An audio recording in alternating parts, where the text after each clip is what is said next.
last week I finally got around to watching The Strangers Chapter 3, and man, I'm glad we're finally ending this trilogy because, man, it's been such a mess. I'm someone who loved the first one. I think the first one is better than the original. I know a lot of people have differing opinions about that.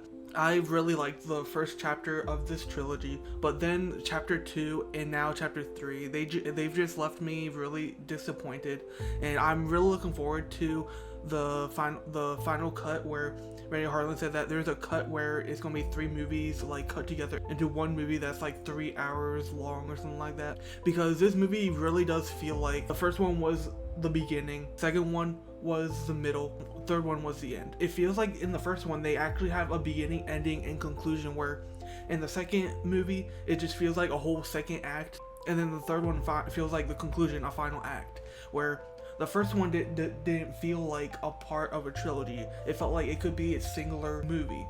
But diving into Strangers Chapter 3, it resumes immediately after Chapter 2, where we see Maya back into the escalating nightmare as she confronts the mass killers for what the trilogy frames as a final reckoning, a final act. And this film weaves together the present day survival sequences that we've been following, but also some more flashbacks to show the killer's origins, where we got some of that in the second chapter, but in this one we finally get the rest of it. If you've seen Chapter 1, Chapter 2, you kind of know who the killers are at this point, because there's only a limited amount of people, and this was filmed like when the first one was filmed. It was already all said and done. I think there might have been some reshoots for Chapter 3. I think that's what Madeline Petch said, who plays Maya. For the most part, it was all filmed back with the first chapters, and we also see how the town is complicit in the rise of these killers. And this final chapter is made to tie the trilogy into a cohesive whole. I'm curious to watch the first, second one, and third one like all the way through once it's released on digital. But yeah, it just feels like a concluding act, like a third act to a movie. I feel like I keep repeating myself, but it just feels overstretched into a film. The pacing just feels breathless, where we have short scenes, constant movement, and a sense of like trajectory, but the film does pause to deliver this like exposition. It just destroys that claustrophobic tension that defined the original Strangers concept, and instead of deepening the dread that I felt in the first chapter in like the other movies, at least the second and third chapters, they just destroy that tension, and it just creates this rhythm where it doesn't fully settle into suspense or an emotional payoff. I feel like with this trilogy they were trying to go for something like what happened with like the Fear Street movies, but with the Fear Street movies they were all differently styled movies, where the first one was kind of like the 90s slashers, the second one was more like the 70s slashers like Friday the 13th, and then the third was kind of like the Sleepy Hollow, The Witch, that type of horror. But then it had a part 2 of 1999 where it connected it back to the original, kind of what trilogies do. I can't believe I'm going to quote this, but what Randy Meeks says, everything goes back to the original in a trilogy. And the same can be said about the X trilogy. We had X, Pearl, and Maxine, where Maxine kind of went back to Maxine's past before the original X movie. So yeah, I feel like this trilogy was kind of a fail, a flop. I think that's obvious now.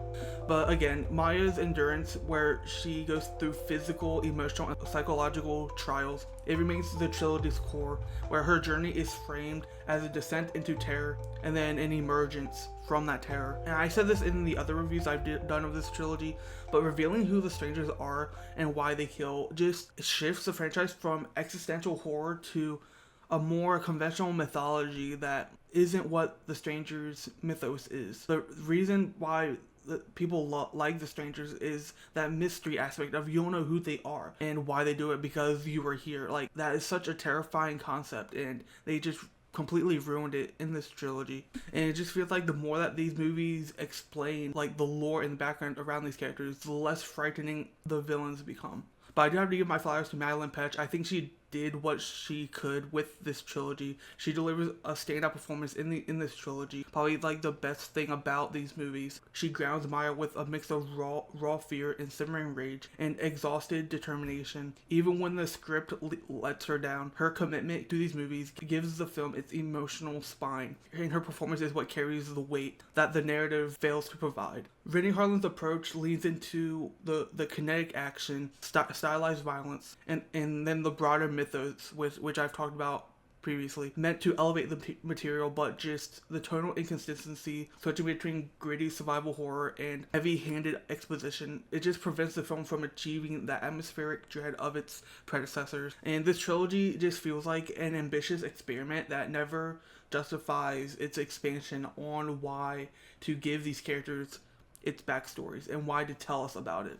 The bottom line is that Strangers Chapter 3, it concludes the trilogy that we've been following for a few years now, with a clear narrative and a strong central performance, but it sacrifices the franchise's defining mystery in the process. And for those seeking a closure and a sense of narrative completion, it delivers that. But for those who cherish the original's chilling ambiguity, the finale may feel overexplained, underpowered, and ultimately unnecessary. Again, the film's greatest strengths, in my opinion, are Madeline Petche's performance, and it stands in contrast to its greatest weakness, which is the decision to explain what was once terrifying because it was unknowable. And if I had to rate this movie, I give it a C minus. I think I'm gonna put it a bit higher than Chapter 2, so my ranking would be: in first place, The Strangers Pray at Night; second place, Strangers Chapter 1; The Strangers, Strangers Chapter 3, and Strangers Chapter 2. I think that's what my ranking is gonna be for these movies. Let me know what you thought about Strangers Chapter 3. Did you enjoy it? I know some people have enjoyed this trilogy, but for me, I didn't enjoy it. But I know there are some people that did. Let me know your thoughts down below, and don't forget to like and follow.